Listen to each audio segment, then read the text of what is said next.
नाविन्य आणि विश्वास यांचा सुरेख संगम म्हणजेच धनलक्ष्मी ज्वेलर्स, पांडुरंग तुकाराम उत्पादपत, पंढरपूर। 91.6 केडीएम दागिने, 22 आणि 24 कॅरेट सोन्याचे चांदीचे दागिने मिळण्याचे एकमेव ठिकाण। Proprietor Jaysing Apparao Sardar. Mobile number 9890 25 97 74। एक वेळ अवश्य भेट द्या। नागरिकांना नागरी सुविधा नाहीत आणि नगर परिषदेकडून करवाढ। पंढरपूर नगर परिषदेच्या करवाढीच्या विरोधात सर्व नेते मंडळी एकत्र, लवकरच तीव्र आंदोलन करणार असा दिला इशारा। पंढरपूर शहरातील नागरिकांना नागरी सुविधा मिळत नाही। नगर परिषदेकडून फक्त 10% करवाढ केल्याचे सांगण्यात आले आहे, मात्र प्रत्यक्षात काही ठिकाणी 27, 40, 70, 100 तर 400% करवाढ झाली आहे। यामुळे शहरातील विविध पक्षाच्या नेते मंडळी व पदाधिकाऱ्यांकडून मुख्याधिकारी डॉक्टर प्रशांत जाधव यांना घेरावा घालण्यात आला। पंढरपुरातील सर्व रस्ते खराब आहेत, पाण्याचे पाणी अस्वच्छ पद्धतीचे मिळत आहे, आरोग्याबाबत सुविधा नाहीत, शिक्षणाचा विशेष कर लावला आहे, मात्र पंढरपुरातील शाळा बंद आहेत। वृक्ष लागवडीचा कर मात्र वृक्ष लागवडीच्या कर ही आकारण्यात येतो। नागरी सुविधा देत आणि कर वाढवला जातो, हा चुकीचा निर्णय आहे। करवाढीला स्थगिती देण्यात यावी, अन्यथा जनआंदोलन करणार असल्याचा इशारा विठ्ठल सहकारी साखर कारखान्याचे अध्यक्ष अभिजित पाटील यांनी दिला आहे। यावेळी शिवसेनेचे नेते साईनाथ भाऊ अभंगराव, माजी नगरसेवक आदित्य फत्तेपूरकर, समाजाचे नेते अरुण भाऊ कोळी, राष्ट्रवादीचे सुधीर भोसले, माजी नगराध्यक्ष सुभाष भोसले, संदीप मांडवे, महादेव धोत्रे, ऋषिकेश भालेराव, धनंजय कोताळकर, काँग्रेसचे नेते नागेश गंगेकर, संजय ननवरे, ॲडव्होकेट दत्तात्रय पाटील, अभिजित पाटील माने, बापू शिंदे, राष्ट्रवादी शहराध्यक्ष तालुकाध्यक्ष तसेच काँग्रेसचे शहराध्यक्ष तालुकाध्यक्ष, शिवसेना उद्धव ठाकरे गटांचे तालुकाध्यक्ष व नेते यांच्यासह महाविकास आघाडी पक्षाचे अन्य नेतेगण उपस्थित होते। पंढरपूर तालुका दुष्काळग्रस्त असताना पंढरपूर तालुक्यात करवाढ जाहीर करण्यात आलेली आहे। ग्रामीण भागातील नागरिकांना कर माफ केला जातो, शिक्षण फी माफ केली जाते, विद्युत बिलात सवलत दिली जाते, मात्र पंढरपूर शहरात सवलती मिळणे व नागरिकांचे कर माफ होणे गरजेचे असतानाही नगर परिषदेकडून करवाढ करण्यात आली आहे। हे योग्य नसल्याचे राष्ट्रवादीचे नेते तथा श्री विठ्ठल सहकारी साखर कारखान्याचे चेअरमन अभिजित पाटील यांनी सांगितले आहे। नागरिकांपेक्षा आमदार त्यांचा पक्ष महत्त्वाचा।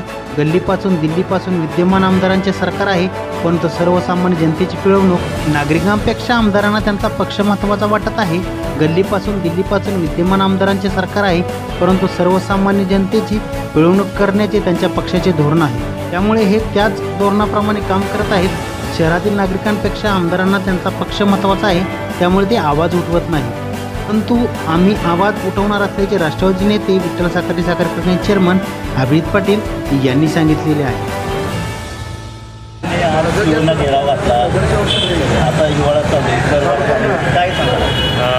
पंढरपूर नगरपालिकेने जी करवाढ केली, त्या करवाढीमध्ये नगरपालिकेने सांगितले की 10% करवाढ केली, परंतु प्रत्यक्षामध्ये त्या ठिकाणी काही ठिकाणी 27%, काही ठिकाणी 40%, काही ठिकाणी 100%, 300%, 400%पर्यंत करवाढ झाली।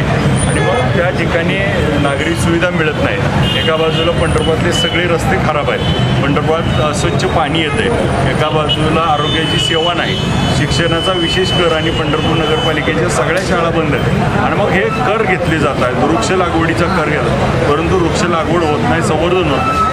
मग हे कर वाढवले जातात, परंतु त्या ठिकाणी सुखसुविधा मिळत नाही। तर त्या ठिकाणी सुखसुविधा देईपर्यंत आपण करवाढ करू नये अशी या ठिकाणी भूमिका आम्ही त्या ठिकाणी घेतली।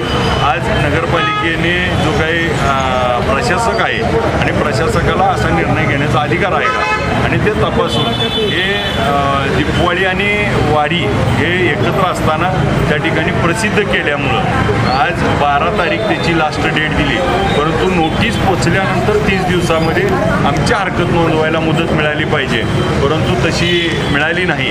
तर त्या ठिकाणी आम्ही आज त्यांना प्रामुख्याने मागणी केली की प्रत्येक नागरिकाला, प्रॉपर्टी धारकाला त्या ठिकाणी नोटीस मिळाल्यानंतर 30 दिवसाची मुदत मिळावी, जेणेकरून त्याचं म्हणणं त्या ठिकाणी तो सादर करेल आणि नैसर्गिक न्यायतत्वानं त्याला त्याचा न्याय मिळेल। आणि आम्ही त्या ठिकाणी ही भूमिका घेतली। त्या ठिकाणी सीओना आम्ही त्याबाबत सांगितलं आहे, जर सीओनी याच्यावरती त्वरित 2 दिवसात कारवाई नाही केली तर आम्ही त्या ठिकाणी जनआंदोलन उभा करू आणि नगरपालिकेला ही जी काही करवाढ आहे त्यापासून त्या ठिकाणी रोखून त्याला स्थगिती द्यावी. आज कोरोनाचा काळ त्या ठिकाणी झाला आहे.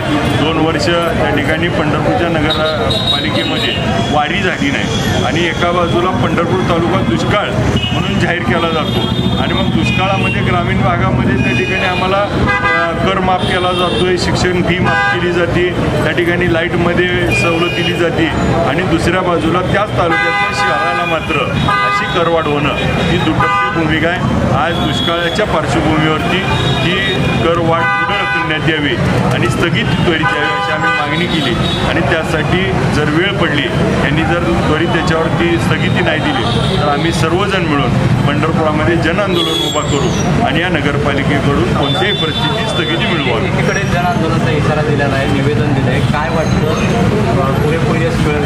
नक्की नगरपालिका हे त्या ठिकाणी विचार करेल नाही तर आम्ही त्या ठिकाणी पंढरपूरच्या सगळ्या नागरिकाला त्या ठिकाणी एकसंघ करू आणि त्या ठिकाणी सगळ्याला त्या ठिकाणी सुज्ञ करू आणि पंढरपूर नगरपालिका कशा चुकीच्या पद्धतीनं वाक्य आहे ही सगळ्यांना त्या ठिकाणी पटवून देऊ आणि आक्रोश त्यांचा जो आहे तो धडक या ठिकाणी नगरपालिकेवरती घेऊन येऊ आणि याच्यातनं नगरपालिकेला वाकवून आम्ही त्या ठिकाणी हे सगळं थांबू.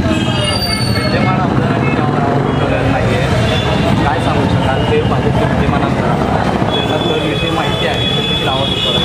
गल्लीपासून दिल्लीपर्यंत त्यांच्याच पक्षाचं सरकार आहे परंतु त्यांना काही ना काही करून या सर्वसामान्य जनतेची मिळवणूक कशी होईल या पद्धतीचं धोरण हे राष्ट्रीय लेवलवर राबवलं जातं. त्यामुळे इथं देखील तेच त्या धोरणाला साथ देत आहेत. पंढरपूर नगरपालिका किंवा पंढरपुरातल्या नागरिकांपेक्षा त्या ठिकाणी त्यांना पक्ष महत्त्वाचा असल्यामुळे त्याच्यावर आवाज उठवत नाही परंतु आम्ही त्या ठिकाणी मजबूतपणे आवाज उठवू आणि त्याला न्याय मिळवू. सातत्याने नगरपालिका 35 वर्षापासून नगरपालिका सत्ताधाऱ्यांकडे आहे, वारंवार एका ठिकाणी होते मात्र विकास होत नाही. विकासाचा मुद्दा आत्तापर्यंत गाजला झालेला आहे. पंढरपूर शहराचा विकास झाला नाही, काय सांगतो? पंढरपूर गेले 35-40 वर्ष ज्या ठिकाणी सत्ता आहे त्या सत्तामध्ये त्या ठिकाणी काम झालेलं नाही हे आपल्या माध्यमातून आणि नागरिकांना दिसतंय. मग रस्त्याच्या सोयीसुविधा असतील, पाण्याची व्यवस्था असेल. आज आम्ही देश स्वतंत्र होऊन 70 वर्ष झालं तरी मूलभूत सुविधांसाठीच आज त्या ठिकाणी आबद्धतोय आणि विशेष म्हणजे पंढरपूर एकमेव त्या ठिकाणी तालुका शहर आहे की जिथं राज्याचे प्रमुख मुख्यमंत्री प्रत्येक वर्षाला त्या ठिकाणी येतात आणि प्रत्येक वर्षाला वारीचा निधी असेल वेगवेगळे निधी मिळतात परंतु या ठिकाणी कुठल्याही सुखसुविधा मिळत नाही. मला नक्की खात्री आहे येणाऱ्या काळामध्ये त्यांना नागरिक जागा दाखवतील आणि विकास त्या ठिकाणी भविष्य काळामध्ये करण्याची संधी देतील. सत्ताधाऱ्यांच्या दबावाखाली प्रशासक काम करते आता आम्हाला त्यांच्या आज प्राथमिक बैठक झाली त्याच्यातला अंदाज येईल आणि त्याच्यावरती आम्ही जर तसं दिसलं तर त्यांना देखील आम्ही भेटू.